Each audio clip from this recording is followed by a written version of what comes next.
Use the Force, Luke. Live long and prosper. I was going into Toshi Station to pick up some power converters. Lilu Dallas Multipass. Shut up and take my money. I grab Thar's hammer. What a saving. One does not simply walk into Mordor. X never, ever marks the spot. Winter is coming. You're a wizard, Harry. Stay a while and listen. Hey, old Kermit Frog here. Your ties are cool. So say we all. This is a Play on Nerds. Welcome, ladies, gentlemen, boys, and girls of all ages, to a Play on Nerds 215. I'm one of the co-hosts, Steve. This guy next to me across the country. That's me, Jarman. Across the country. Just right next to me, a couple thousand miles away. And we are here to co-host the hell out of this. Heck yes. And this week, much anticipation, the next Marvel entry, Captain America, Brave New World, the exploration of a new Captain America hitting the silver screen for the first time. But we wanted to take a pause, take a moment to reflect and honor another Captain America who came before. And that is the 1990 Captain America that time and everyone else forgot. I like that between this and Doctor Strange, we're just exploring weird old Marvel properties. Yeah. Ones people forgot about. And are actively trying to forget. And I like that we could eventually go back and do the 1979 one too, apparently. There's like, or there's a TV movie one from even earlier. That'll be when the next Captain America movie comes out in like 4 years. We'll watch that one. Oh, God, what are we going to do now? And also, when's the last Marvel movie that came out? Like, big movie. I don't even know. Eternals? No, there's been stuff since Eternals. But I can't. There's been a lot of TV stuff, right? Yeah, and then there was this, not the Scarlet Witch. There's the Multiverse of Madness. Then there was wasn't there the next Ant-Man and the Wasp? Didn't that come after that? Let's see. Okay. So we've got Multiverse of Madness, Thor, Love and Thunder, Black Panther, Wakanda Forever, Ant-Man and the Wasp, Quantumania, Guardians of the Galaxy 3, The Marvels, Deadpool, Wolverine, Captain America, Brave New World. So it'd be like 7 movies. I just forgot all of them. But the last regular MCU. I am still not registering Deadpool and Wolverine. Yeah, as an MCU film. MCU. That is weird. The Marvels was not the best. Guardians of the Galaxy Volume 3 was the weakest of all the entries. Same could be said for Ant-Man and Wasp, Quantumania. Wakanda Forever was good. Yeah. I like the Thor Love and Thunder, the weakest entry, I think, and that's counting Thor the Dark World, by the way. I think it was better than Thor the Dark World. Oh, I'd watch Thor the Dark World again. I have. And then Multiverse of Madness was pretty good. It asked some big questions. It was a little darker than the other films. Same deal. Yeah. No Way Home, 3 Spider-Mens. Spider-Mens? Spider-Mens. But we're not here to talk about those. No. We're here to talk about 1990 Captain America. That's right. But not yet. No. But not yet. Hold on, folks. First, Jarman, what have you been up to since the last time we talked? Well, it was so weird that it was Wednesday night and last night, because we usually record on Thursday nights. And I was like, holy shit, the podcast is tomorrow? We just did the podcast. Because it felt like no time had passed because I've been working in like 5-hour chunks and then sleeping for 2 or 3 hours, then keep working, sleep for 2 or 3 hours, keep working, just all that time. So like I've never had also you and I are not in the habit of doing back-to-back APONs. That's true. We recorded one last week as well. So we typically have more distance between these. Yeah, or do like a weekly update where it's like usually 2 weeks has passed and like 2 weeks. Yeah. Whereas I've accomplished nothing but work for a whole week. I've just been on my ass. Hey, and that's an accomplishment. I'm feeling my body deteriorate and losing muscle mass and like just everything's just my stomach getting like blabbier and I'm just like I am turning into a cave creature. You know what you should get? You should get one of those bead seat covers that cabbies have. What do they do? The big wooden beads. They like massage you as you move around. Is that going to help anything? They're like those sandals that have all those little like pricks in the bottom of them. They're not solid. They're just a bunch of little fingers. It's because like Yeah. You should just get one. I think it'd be funny to hear you roll around on your chair. That'd be really good for my audio. Yeah, editing. True. I'd have to get silent wood beats. I'm just so thankful there was a period where I made a burst of money last year with Homes.com, and I just spent a lot of money on my workstation. So like a nice comfortable mouse and keyboard, and this chair is saving my ass.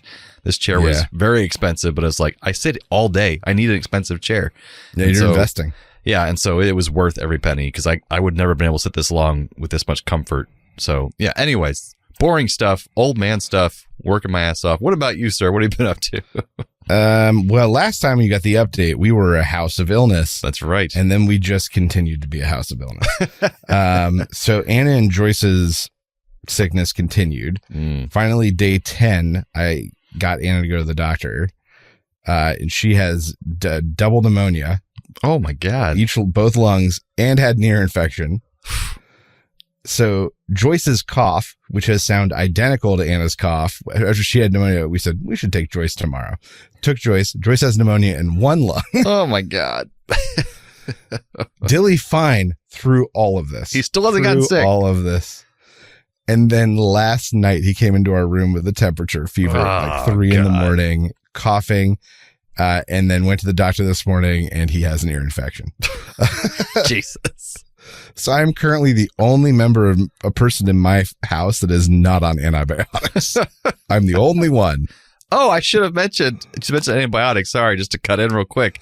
First, I had a giant, like, you bite your tongue and it becomes like a sore. And it was on the front of my tongue, which you would think my job, I record audiobooks for a living. That sucked. Yeah. And so I was like, thing like this, and like the booth is trying to like really concentrate, not say anything like that. It was very sucky. And then right immediately after that, I got a sty in my eye, which got bigger and bigger and bigger and bigger. And so finally I got cream to put on it. Didn't work. Had to go on antibiotics. And finally it's going away. But my eye was so puffy, like someone punched me in the face. It was terrible. So yeah, that was also happening while I was trying to get work done. So yeah, but anyways. Yeah, I occasionally get styes I always just get some antibiotic ointment, like the stuff. That's what I used first, and it didn't work. And just a little bit on there. Yeah. I didn't get it early enough. I do it like the first day that I think it's, I do it smart. Immediately. Yep. Didn't get that far. But there's something else on your list, I see. Oh yeah, Dilly had a good dentist visit because Anna was I thought it was sick. your dentist visit. I had to take kin care day. But because of that, I got to take Dilly to a dentist appointment. Otherwise wouldn't got to. And he did great. Like opened his mouth when he should and chose out his flavor for the fluoride treatment and that kind of stuff. And because how old is he now? He is 4.5. That's a tough age for the dentist, I imagine. Yeah. Yeah. Yes. But yeah, he didn't bite anyone or anything. They didn't bite him. So that's good too. Yeah. But then the flip side of that, then we took Joyce to the dentist today. Anna's finally mostly back on her feet at this point. 3 days on antibiotics. She's doing way better. And so she took Joyce to the dentist and they're like, yeah, her canines are just coming straight forward. We're okay, what do we do about that? They go, most of the time, 9 out of 10 times, if we pull her existing canines, those canines will go and just turn and do the right thing. Pull the baby ones. If not, we may have to go in and do some surgery kind of stuff. And we said, okay, yeah, let's make an appointment to pull those out. So that Joyce has an appointment to pull out her canines. Oh man. So that the ones that are there will stop heading forward and turn. Otherwise she'll have like weird animal teeth sticking straight out. And this guy was right about Dilly's tooth coming back down after it got pushed back up into his skull. And that came out. So we're like, well, he was right last time about this. So we'll trust him this time. Otherwise, we would call him the nickname Teeth for Brains. It's a good one. That's right. He just has one rattling around in there. You can hear it. That was Gary Busey's problem. He had teeth for brains. Wow. And I think that takes us to some nerdy news. That's right. It's time for Nerdy News.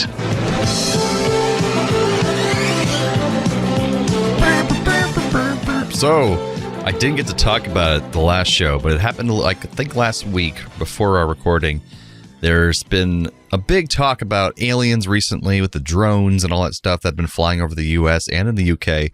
And then there was this guy named Stephen Greer, who those of us in the know of the UFO stuff throughout the years know that he's kind of a dubious character. He's a former surgeon who's really full of himself, and he did something called the Disclosure Project back in the late 90s, early 2000s, where he had a lot of former U.S. intelligence officials and senators and stuff like that come to a hearing because they wouldn't do it actually officially as a hearing in the Congress, and he held it himself, and they all revealed what they knew about UFOs. But they had so many claims that like contradicted each other, and some of them were talking about alien beings that already live among us and hybrid programs, and so it just was all kind of a wash. It was just like conspiracy crap and stuff. But he's came back recently saying there's going to be a giant disclosure. He had a couple real, like actually decent names of reputable people in the UFO field saying they're going to come out soon with big information right before Trump's inauguration. And everyone's like, if nothing happens, this guy loses all credibility. And nothing really did happen except for one interview on News Nation, which is doing a lot of UFO stuff. They're kind of a weird upstart news network that's kind of like it's not Newsmax, so it's not just like all straight conservative news, but it's like just random news. But they had this guy who's been around for a while in the UK named Cathcart, I think his name is, a journalist. And he got this guy who's a former Green Beret. They confirmed that. And also he was a mechanic with the Navy, I think, before that. And he would fly helicopters, and he'd repair helicopters and pick up equipment. And then once he became a Green Beret, he became part of the secret group that he claims would pick up claimed like downed UFOs and craft. And so he does this long interview talking about the different craft that he picked up. And one in particular, he had video of. Somehow it was smuggled out. I don't know why there wasn't more of the video, but he calls it a big egg, which the story is compelling and interesting because of his background. And they even brought people in after the interview and before the interview saying how credible this guy is. People who work with him, other Green Berets, people in government that he worked for the Department of Defense, and they can find paperwork to back this up. His name is Jake Barber, and he says he was the helicopter pilot going to pick up this crashed UFO. And so, but then we have the footage, and let me tell you, I'm not impressed. It looks what he describes it as like a luminescent egg in night vision being picked up by a long rope from a helicopter. And I've seen analysis where this would be how a craft looking like this would be picked up, where there's like a burlap sack around it that's picked up and pulled by, and the way it falls on the ground when it's dropped to the ground slowly, the gravity seems to make sense. But if you look at this video, look it up online, folks, the UFO egg video, you'll see that this looks like a miniature of an egg, an actual egg, being pulled by a small rope that's made to look like it's a regular rope from a helicopter. The whole thing looks like it could be just a miniature, and it's an actual egg. So just tell me it's not, and we'll discuss. Are you looking at it now, Steve? Oh, you're on mute.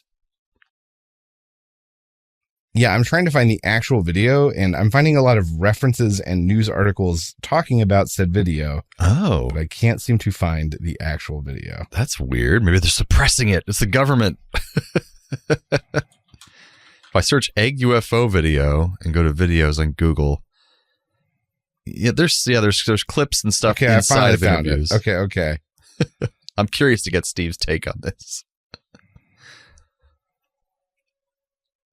But now Stephen Greer is claiming this was part of the big revelation that was coming, even though it's not his interview. He just says, I was working with Jacob Barber as well. That's how I knew this was coming. But nothing else has come from Stephen Greer except for his podcast that he's launched, of course, because he's just trying to make money. But they say there's more interviews coming from that same network, News Nation, and this Cathcart guy that interviewed him. I'm looking at Steve's face as he's watching this video. I mean, it looks like someone took a GoPro. Yep. With night vision, and they put it on a fishing pole, like mounted it onto the fishing pole. So you're looking down the fishing pole. Mm-hmm. And then the end of that, they tied probably a chicken egg. Yeah, a regular chicken egg. And then took it outside in the green grass. Mm-hmm. And then filmed it in slow motion. Yeah, and what's crazy is Probably everything not converted after the fact, probably filmed in. I look at things on Reddit, the skeptics are even saying stupid shit like, oh, it's an AI video. I'm like, it doesn't need to be AI. That's not AI. It just looks like a miniature of it's an actual egg. It's just an egg. Like, it's just, why is no one saying this? But if that's the case, I'm really disappointed. And I don't know why this guy would lie, because he's actually a Green Beret. Here's what I don't understand. Mm-hmm. So he's in theory in a helicopter. Yeah. Here? Okay. So he's in a helicopter. In theory, the helicopter has a light that is not shooting from his exact location. Yeah. So there should be a drop shadow on the opposite side of this egg if it's being lifted off the ground. There is not. There's not a drop shadow behind it. Instead, we have a shadow off to the right, indicating that there's some sort of huge light source way over here on the left. I did see an explanation for that from a supposed flight expert who said that was one of two things. He said most likely the moon is basically for night vision. It would look like that. When you put things into night vision, all that light would look very bright compared to normal light. So that's like the moonlight shining very brightly upon it. Or big old set up military lights that are on the ground to light this landing as they're putting this thing down on the ground. That's what they claim. Yeah, but once again, I'm not buying that the helicopter carrying it did not have a light on it. It might not have like a big searchlight on it. It might just have like it's like actual, But still, hazard. we would see a drop shadow. There would be a shadow down below this egg. You would As think it moved, so. we would see the edges of it. Unless the helicopter didn't have a big works. light shining down. Like it might not have a big light shining down. So I don't know. I'm just saying, like, that doesn't sound right to me.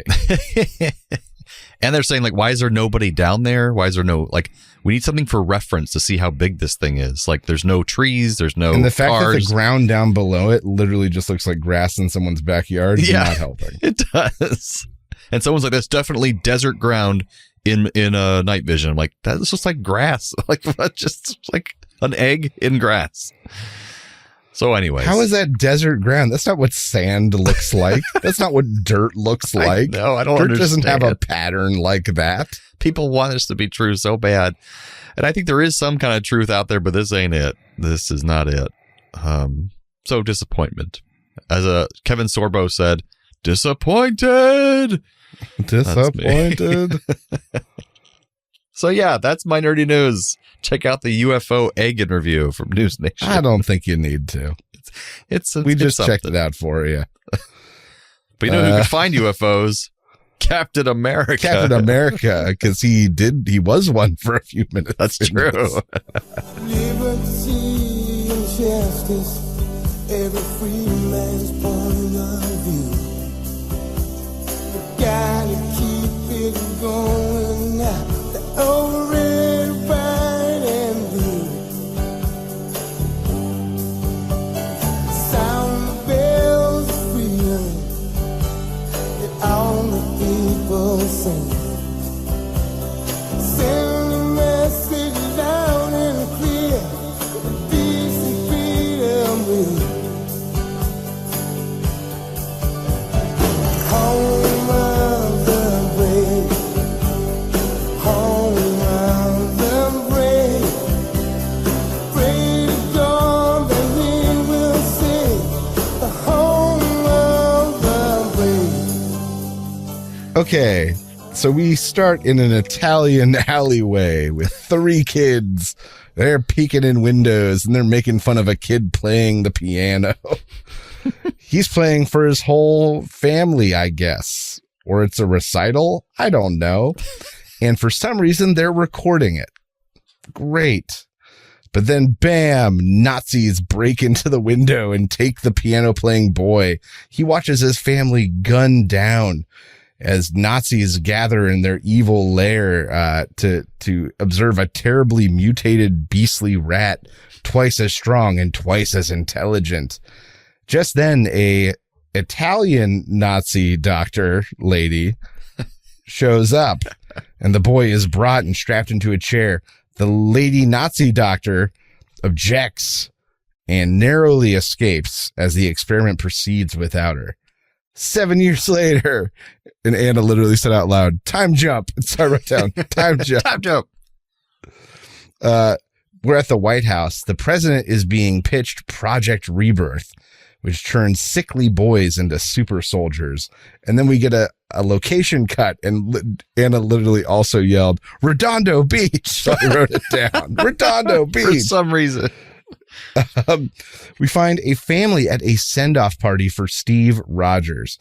Steve is about to deploy, and his mother wishes him well, giving him his father's medal, which you think would come into play later, but it doesn't. Nope. But they can't have a party without Bernie, so he runs off, literally leaving the party and running across town to find her just crying by the ocean. She can't bear to see him go. Steve gets in a car with the Italian ex-Nazi doctor lady from earlier. And I wrote, he smokes in the car on camera. That was strange. Captain America smokes. Yep. We cut to a diner. A military man says a code phrase and is led into a secret room below, down to a double secret military installation.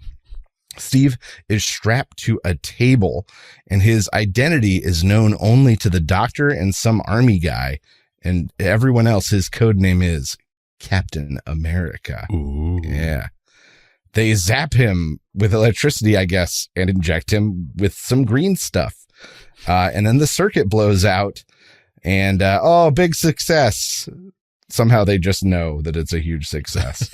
As hands are shaken and elbows rubbed, a Nazi spy shoots the Italian ex-Nazi doctor lady. Captain beats him up, but Captain is also shot in the process. She dies in Steve's arms. Cap recovers in the hospital just in time to stop some missiles or something. It was kind of unclear. He hops a plane and dons a ridiculous and not camouflaged blue outfit, which the movie also thinks is ridiculous, and they take some time to comment on it because the movie recognizes how ridiculous this is. He jumps out of a plane. He sneaks into a German base and is caught immediately. Stealth is not his thing. He throws a shield that even he seems surprised to have. That comes back to him. He's surprised at that. It comes too. back. He's like, oh. Cap faces off against the Red Skull, the young experimented on Italian boy, all grown up and terrible. And he gets his shit kicked in pretty hard. Because he has no training. They send him off immediately. Yeah. And then instead of the Nazis keeping him for study or using him as leverage, they strap him to a missile and the plan to launch him off and blow up the Capitol. So right as the missile's about to launch, he tricks Red Skull, grabs him by the hand, and is like, "You're coming with me." Red Skull cuts off his own friggin' hand as the rocket launches. And then elsewhere, there's a kid visiting. This was a weird, abrupt turn this took. There's a kid visiting Washington, D.C. with his parents, and he goes out with his camera at night and sees Cap strapped to a rocket flying towards the White House. Cap also somehow sees him and remembers him. Cap kicks one of the fins of the rocket just in time to divert it, and it makes it all the way to Alaska. Think of that distance. That's a lot of fuel. Think of that distance from DC. How much fuel did that rocket have? To get from Germany to DC is impressive. Then to Germany Alaska? to Alaska. Jesus Christ. Oh, God. But the kid snaps a picture of him and shows it to his friend, and they decide to remember it forever, and there's a decoder ring, I guess. Alaska, Cap lands somewhere in Alaska, crashing into the snow. We cut away to Springfield, Ohio, where the kid who saw Cap lives. And once I mentioned this, him and his friend have like a weird moment, and the actor who plays his friend is awful. Just an awful child actor. It was nepotism. It was Ned Beatty's son, actually. That makes perfect sense. It was not good, young Mr. Beatty. We get confirmation also that Namor the Submariner exists, as does the Human Torch. The kids speak about them matter-of-factly. Or Well, maybe it that they're couldn't have saying been they're the in comic Submariner. books in their world. We're not sure. They're not really clear. No. I mean, the way I interpreted it was they were seeing this real guy, and they're like, well, he was super strong or whatever. And they're like, well, then it can't be the Submariner. And if it was the Human Torch, he would have blown up that missile in the air. Yeah. It's So, like, implying the way they're they real, talked about kind of. it- Yeah. The way I took it was, oh my God, they just confirmed those two things exist. Time jump again. The little boy, we get a newspaper montage. The little boy makes good, eventually getting elected to Congress and then even the president of the United States. We give a discontented general meets with other wealthy dirtbag villains, including the Red Skull, who had a ton of facial surgery, which was, and then he's like styled like a Wall Street bro. It was Pinstripe the Red suit. Skull got worse. Yeah. Yeah, it got worse. They plan to use a brain implant on the president to control him, but they've got to capture him first. Bam. Cut to Alaska, where something weird has been discovered in the ice. It's a dude. It's Cap. They cut him out. Cap breaks out of the ice in like a sudden awakening and just runs into the frozen wastes with no direction, like a Yeti. Red, white, and blue president, Yeti. The president gets word, calling his childhood friend Sam, who's now a reporter, asking him to investigate. Meanwhile, in Rome, the Red Skull sees the news of Cap's defrosting, and he asks his daughter to go deal with Cap. And she hooks up with another random lady assassin, and they go after Cap. We cut to northern Canada, where Cap has just been on foot this whole time, running around in the wild. The Red Skull's daughter and that other woman hunt Cap with helicopters, but thank God Sam is there, the reporter, in his truck. Magically. From the helicopters emerge a dirt bike gang that further hunt Cap. Cap gets shot and Beatty picks him up. Beatty, I'm now just mixing the actor and the character. I'll call him Sam Beatty from now on. Sam Beatty picks him up. Beatty grills Cap for info about Red Skull, and Cap says that he has to vomit and then steals Sam Beatty's truck. It was real good. Cap takes to the road, breaking into a freight truck like a hobo. I love this montage. It was so weird. He makes it all the way back to Redondo Beach. Redondo Beach! In theory, this took weeks. But he finds that everything has changed except for the house that Bernie lived at. He approaches a woman who he thinks is Bernie, despite the fact that she really doesn't look that much like Bernie, even though it's played by the same actress, only to realize that it's the daughter of his long-lost love, and she's old now. She waited for him as long as she could, but she wanted kids. Mm. Back at the Red Skull's creepy castle, they listen in on the president and Sam Beatty's phone call conversation about finding Cap, and they use it as their next lead. Sam Beatty does the legwork for the bad guys, and everyone heads to California. Sam Beatty gets shot while trying to talk. This all gets real bad here. Sam Beatty goes and knocks on the door, and it's like, I'm looking for Captain America. Bernie says, I haven't seen him. Sam Beatty gets shot. Bad guys come in. The dad's like, hey, Dad gets shot. Hey, you Dad can't do gets that. shot. Then they threaten Bernie, who refuses to tell them anything. And then they friggin' cap Bernie. Cap is meanwhile getting caught up on current events with Bernie's daughter, but they get the call. Something terrible's happened. Father's wounded, Bernie's dead, and then a news break outlines the fact that the president was kidnapped in Rome. Steve Rogers heads back to the diner looking for the notebook of the ex-Nazi Italian lady doctor from earlier. Good job. I had to put all those words together because it might hold the secret to the Red Skull's identity, because for some reason his identity is the key to stopping him. Right. It was the weirdest part of this whole plot. was the premise. They were followed up on that.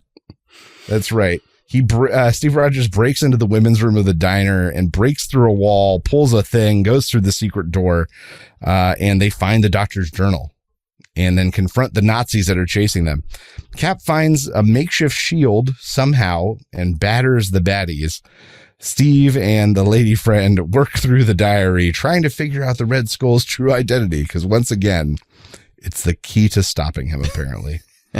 Meanwhile, the president is kidnapped. He's about to get an implant in his molar, and they suddenly decide that he has 20 more minutes or something. It was really funny. They just decided he had more time. His blood pressure's not high enough. He needs to wait a little longer. 20 minutes.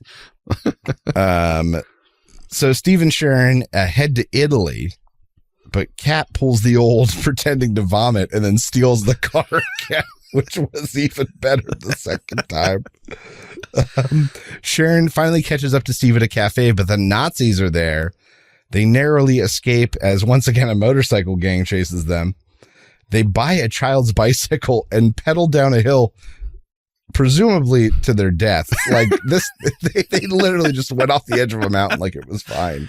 My next line is they survive somehow. And Sharon finds the attacker's purse, finding her identity, which was the secret to destroying her or something. Her real address was on that piece of paper for some reason. Sharon gets nabbed, but Cap follows her cleverly laid trail of like dropped items, and she is jailed in the same place as the president. The Red Skull prepares for the president's implant. Oh, this is where the 20-minute thing came in. There's just 20 convenient plot minutes that they just granted. Steve basically just wanders around looking for bad guys for a while. He finally puts on his iconic outfit and the shield for what is hopefully the end of this movie. The president makes an escape attempt as Cap is breaking in. The president is cornered and makes a jump for it. As he's plummeting to his death, Cap grabs him and swings him into a window. The Cap and president run/fight their way out of / further into the fortress. The president somehow calls NATO command, and the bad general runs into the president, and then bam, kapow, gives him a big face full of fist. But Red Skull has Sharon. Oh no. The Red Skull and Cap face off while the president fights Red Skull's bodyguard, who didn't matter up to this point, but we had to have something for the president to do. He finishes him with Cap's shield. Cap gets his shit kicked in again, but eventually, I guess, just gets angry enough that he wins for plot reasons.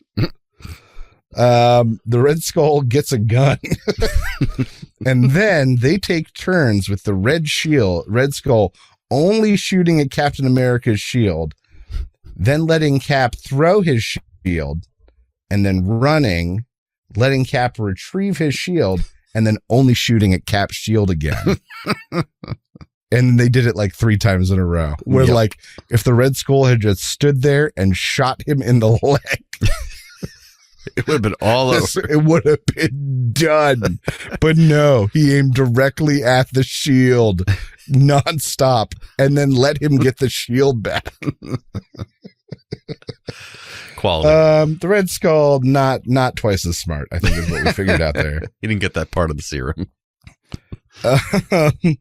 So the Red Skull's on the run. He makes it to the roof to his most devious device yet, a grand piano on top of a stone tower. But it turns out that the Red Skull has a detonator to a warhead and a monologue prepared. The timer ticks down. Cap gets shot finally, but he plays the recording of the night that the Nazis came to take the Red Skull as a boy. That was loaded in the first minute of this film. This is not give the Red Skull a change of heart. It is just used as a distraction for Cap to throw his shield and knock Red Skull off a cliff. Yeah, it didn't have a big payoff, like wait, emotionally. So it turns out he probably didn't need to know his identity. No. To do that. They never learned his actual name.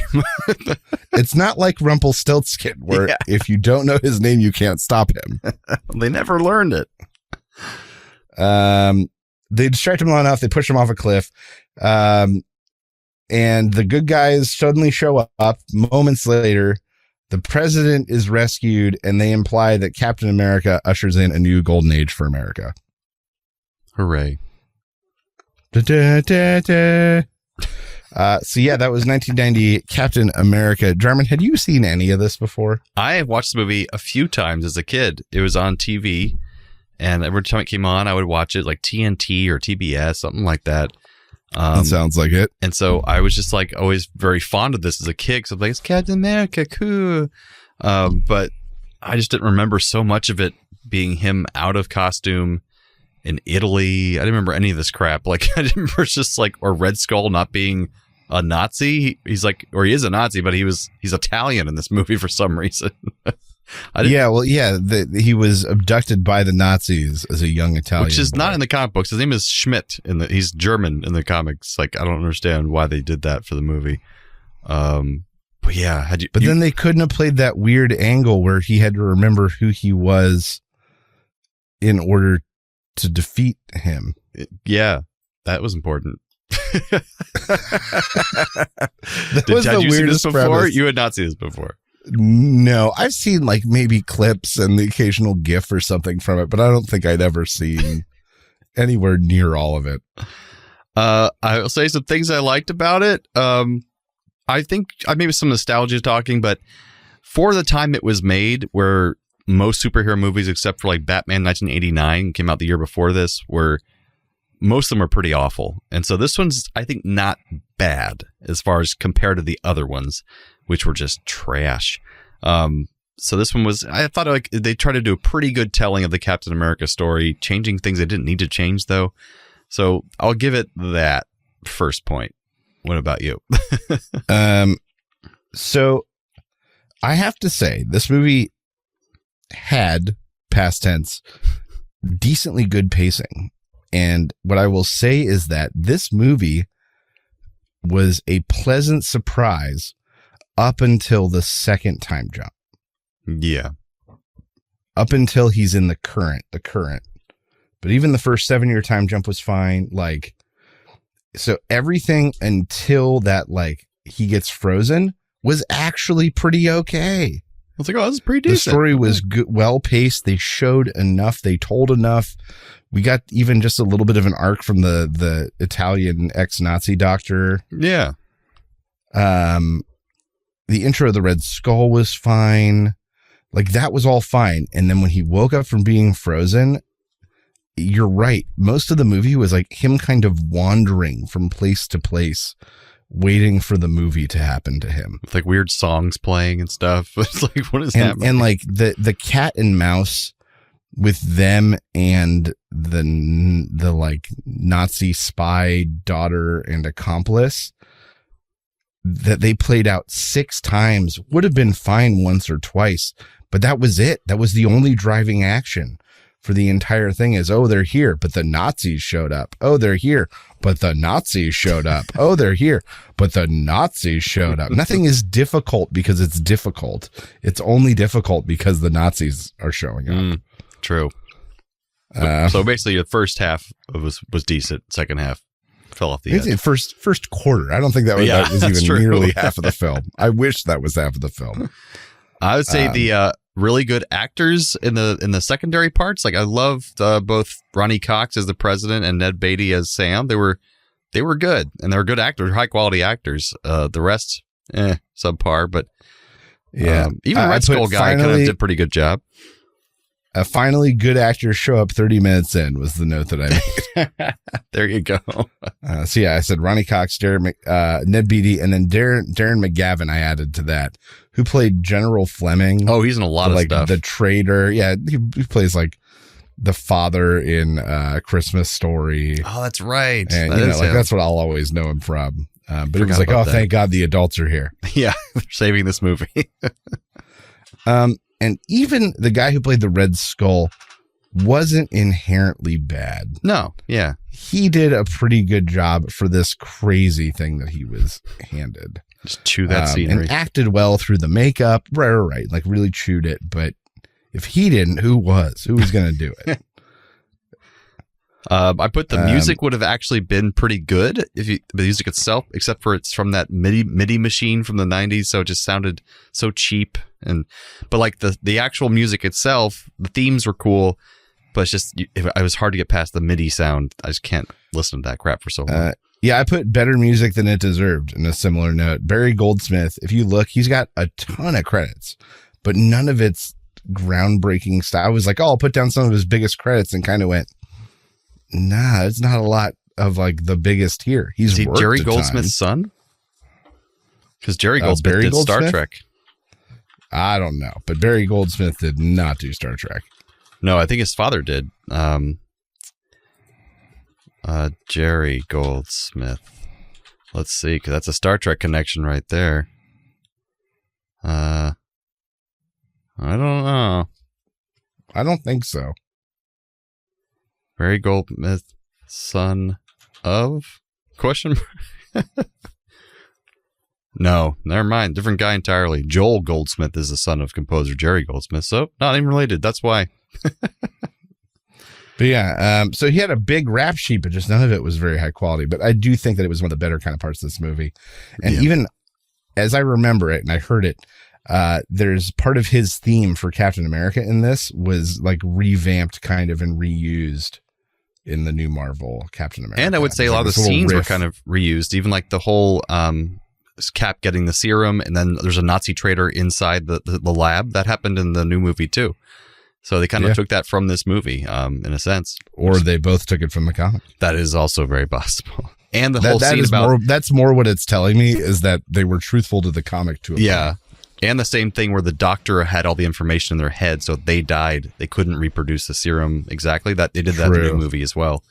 So that's pretty cool how those were the same. What about what you didn't like about the movie? The Red Skull's initial makeup was bad to the point of distraction. The first time they showed him like as true Red Skull, it was awful. They didn't have it very long. Yeah, it was awful. I've already sort of aired my grievances with the pacing, and that like after that first half hour, it all fell apart, and it was just them running from Nazis place to place. And then once again, the premise being that knowing his true identity was the secret to defeating him. Yeah. Didn't make any sense versus really what they found out from that book really was he was Italian. Yeah. And what's weird is that Sam, and then he could be anywhere though. But like Sam Beatty, that's what I'm calling him now, the journalist guy did say the key word there that if I can find out what his real name is, I have proof to prove that he did all these bad things, but I can't prove it unless I get his real name and connect it to that. But then that never panned out. Like, so they went on this mission to find out his real name, and they never needed it. And it was never important. They just threw him off a cliff, and that was the other thing. It's like, what was the point of all that build up to that? That was one of my bad things I wrote too. So yes, I agree. So it really, all it was him figuring out he was Italian and then banking and then going to the biggest city in Italy. Yeah. And then banking that he was there. And they had some like name of an orphanage or some place they used to live, but then he wasn't there. They had no. And the only other thing is like the president got kidnapped in Rome. So maybe he was like, Italy, Rome, he's got to be in Rome. Like, but that's not the bullets that were put together there. No, it didn't check out. The writer should have done a second pass. Yes.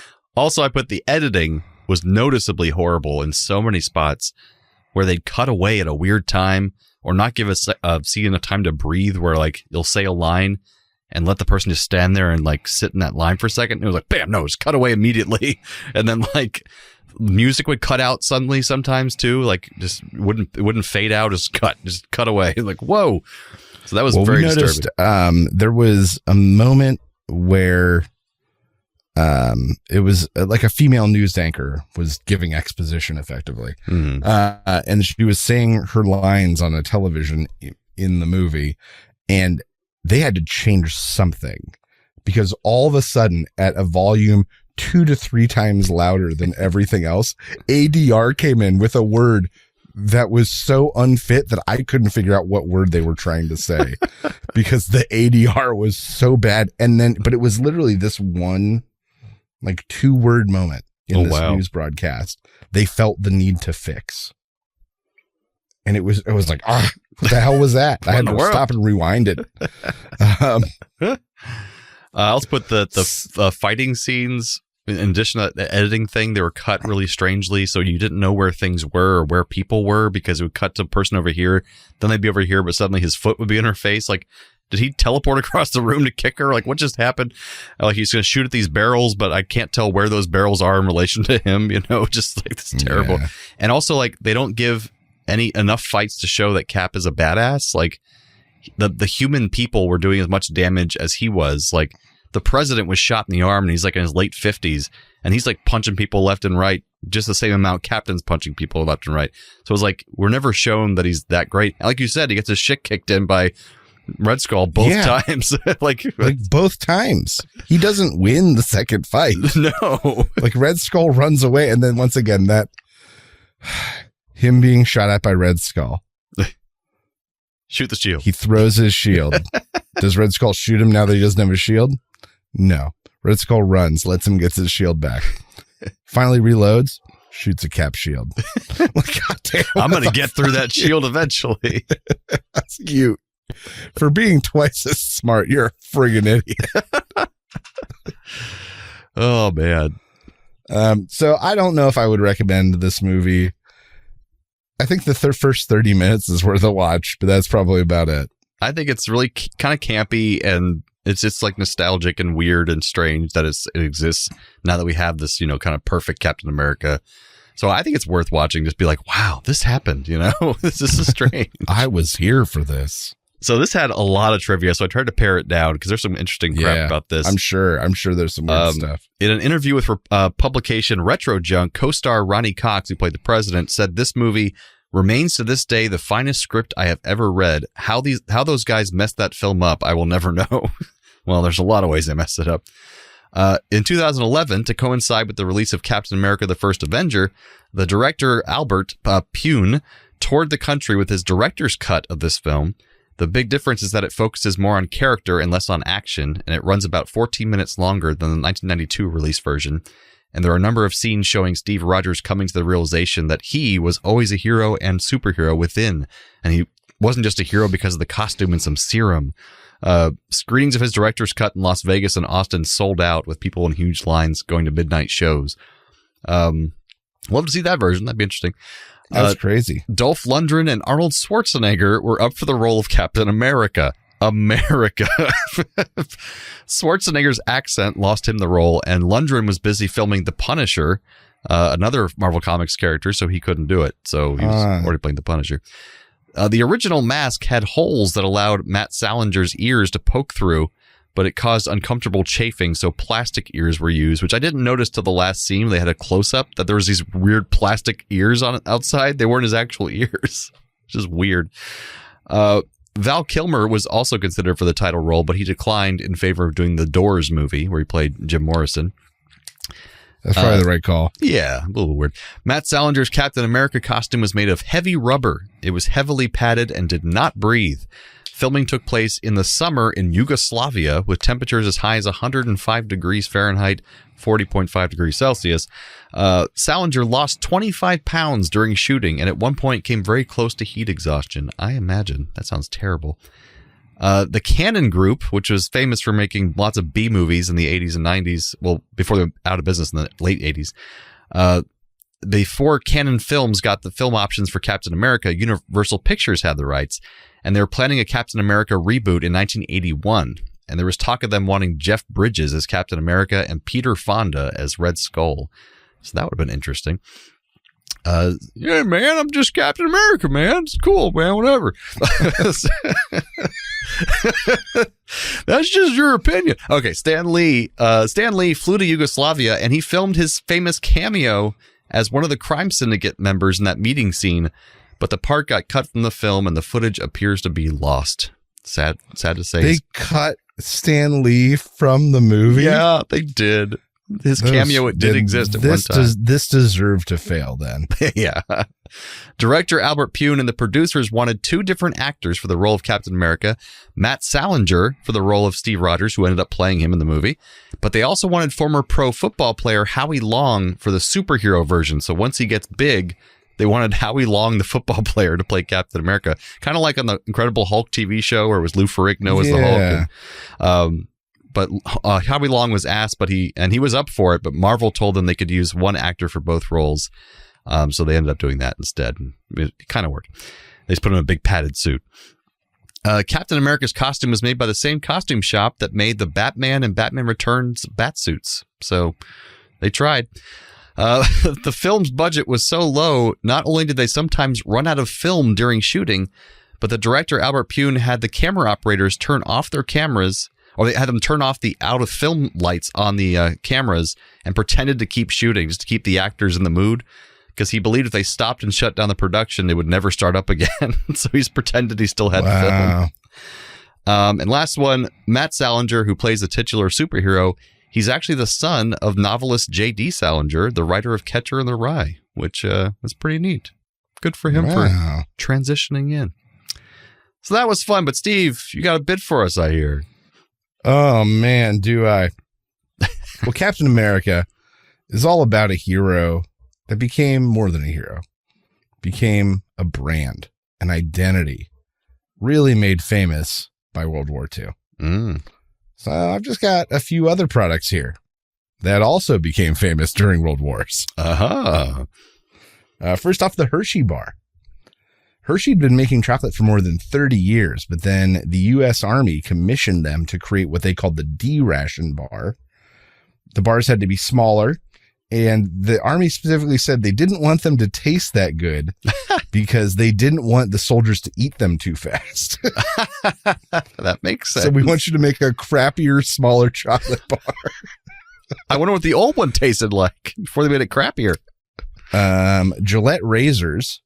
Their safety razor became pivotal in World War I, with more than 3 million units being ordered and distributed to troops. Wow.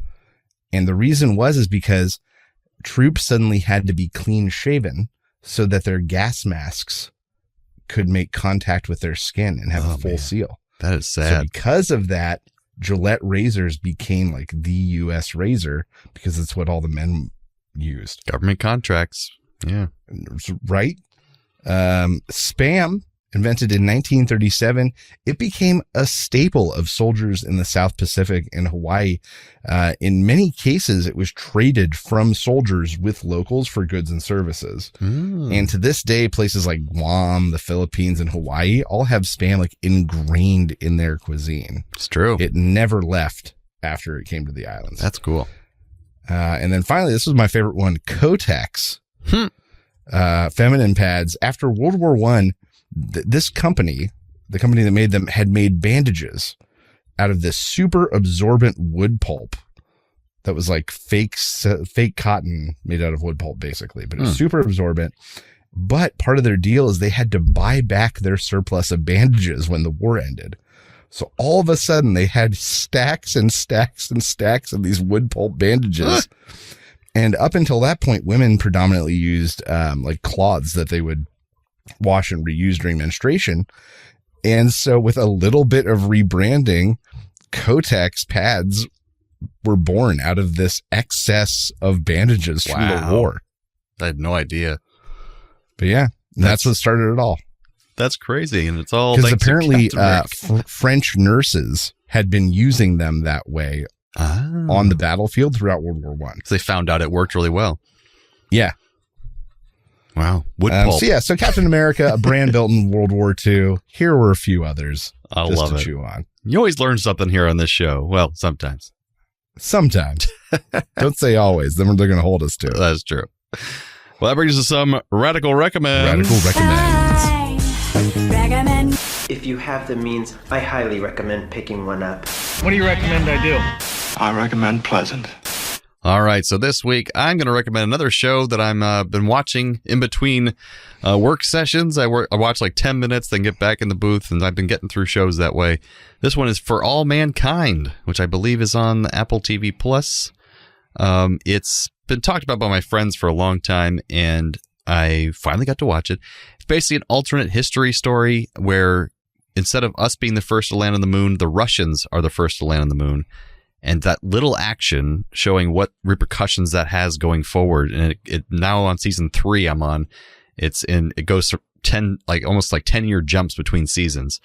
So it starts off in the beginning of the space race in the late 60s, and then it goes to the 70s and 80s, and now it's in the 90s in season 3. I think season 4 is already out, so I don't know where they go with that one.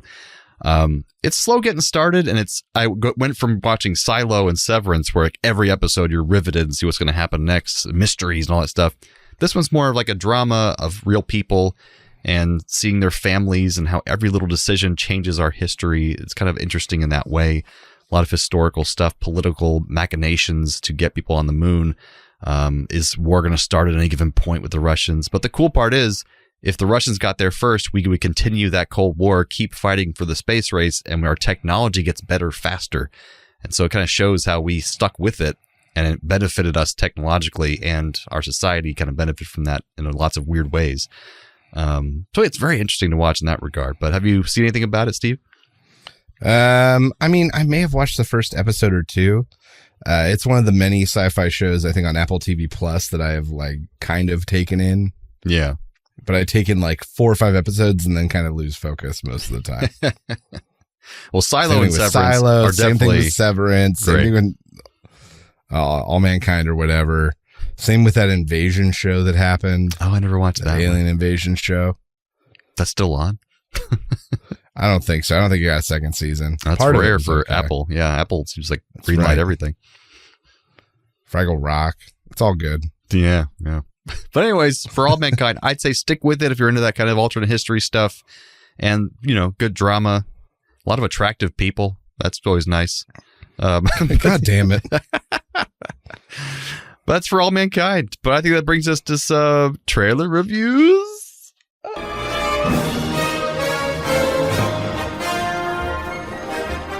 All right. This week, we're talking about a movie, Love Hurts. The recent vehicle for Oscar winner Ke Huy Quan, who in multiple interviews and stuff I've seen saying, well, I had to learn martial arts for my most recent movie. And he referenced it, referenced how he was practicing a lot and blah, blah, blah. This is that movie. Very cool. That he was referencing every time he said, I was learning martial arts for a movie. So it seems to be, have you seen Nobody with Odenkirk? Yep. Mixed between that and John Wick. And Taken and things like that kind of. But it feels more lighthearted. Yes. It feels more in the tone of like, I mean, not quite Everything Everywhere All at Once, but that like lighter, people being thrown further than a human being could be thrown, people taking bigger hits than a human being could take, over the top martial arts kind of stuff. About a man, successful realtor. There we go. That was the word I was trying to find. Who is revisited by his past and his no good crime lord brother. A mysterious woman from his past shows up. Everything blows up. He fights multiple people. There's explosions. Yeah, I don't know. It's a beat 'em up movie. And there's, like you said, there's a lot of these like this now where the guy who used to be a serial killer or like a hired gun or whatever has to come out of retirement after establishing a normal life. But I think the key of this one being better is Ke Huy Quan. Is that how I say it? Was it Ke Huy Quan? Ke Huy Quan is that he's just always. I've loved him since Indiana Jones. He's just so adorable, and they even comment on that in the trailer. Like this little 4-foot whatever guy is like he's a jumper or whatever like that because he can jump over fences like one bound, And it's just, but him being so cute and then and adorable and sweet. And then suddenly he's actually a ruthless killer. I think that's a good little twist on it, because that's what movies tend to do is until something gets really dead like a dead horse, they'll just make little twists in the same exact plot. And this twist is that he's adorable and he's sweet and kind and he's like trying to make his way in the world. And then he just go back to his rough serial killer history. So that's kind of, I think it'd be fun little popcorn kind of watch, but, yeah, I'm with you. Popcorn flick. Absolutely. Yeah. Happy to see Ke Huy Quan get more work. Yeah, because he's great. Like anything, I just feel like it's kind of a crowded space. Yes. And so they would have to do something very surprising or very out of the ordinary for it to really catch my attention. Yeah, maybe that's not their fault. I feel like they should have had more comedic actors in this to kind of pick a lane. Like it should have had more like a comedy bent to it. That would have been fun. I don't know, because it seems like it's lighthearted, but there's not like a comedic person to point to in the movie that's gonna make it like actually a full on comedy. So it's gonna be like an in between, and that'll kind of hurt it. But meh. Well, they seem to be selling Marshawn Lynch. That's who that was. Yeah, the comic relief. He's a football player. Yeah, he's a football player. He does have some stuff in he's been in a fair amount of movies. Yeah, he's done some acting now. But he is still a football player. So who knows if that's enough to carry it. I'm going to give this one Gary Busey finally got his life together. Got off the drugs, got his realtor's license, moved out on his own, moved to a small town in Arizona, has carved out a life for himself. You know, he's finally selling some houses, just won an award at work. And he's got a girl he's seeing. It's all going very well. And he's at his sink washing his one dish that he has because he lives alone. So he only needs one dish. Of course. He puts it in the drying rack. And as he looks up, there's Raul Julia behind him in the reflection of the window. Dressed as M. Bison. He dressed as Bison.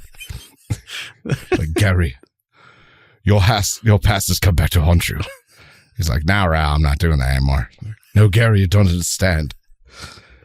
Your crime lord brother's looking for you. And Gary says, for God's sakes, Raul, I don't need you anymore. Go.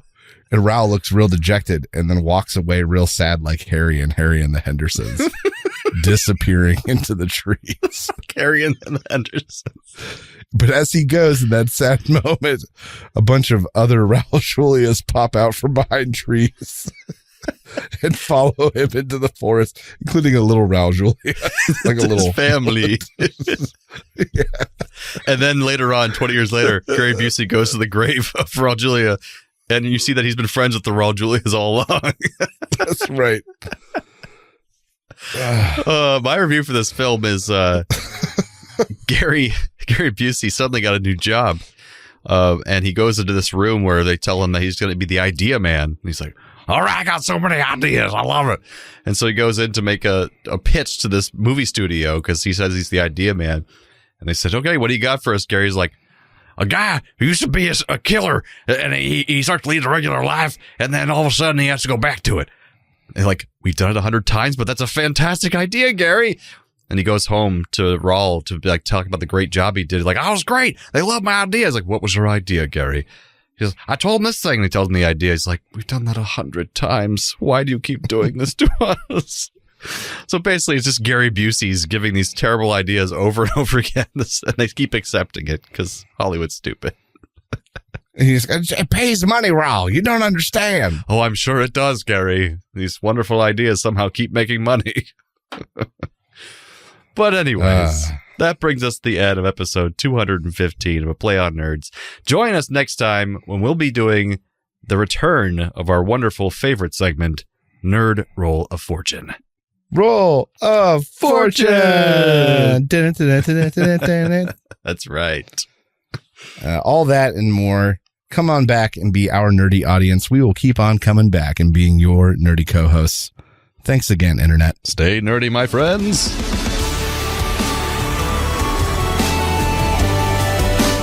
Thanks for listening to A Play on Nerds. Feel free to email feedback at aplayonnerds.com with all your questions or comments. Shoot us a message on Facebook or Twitter and earn yourself a sweet shout out on the show. Review us on YouTube, Spotify, or Apple Podcasts so even more nerds can find us. Tell your friends, tell your enemies, we aren't picky. Check out our entire back catalog and other offerings at aplayonnerds.com. And how?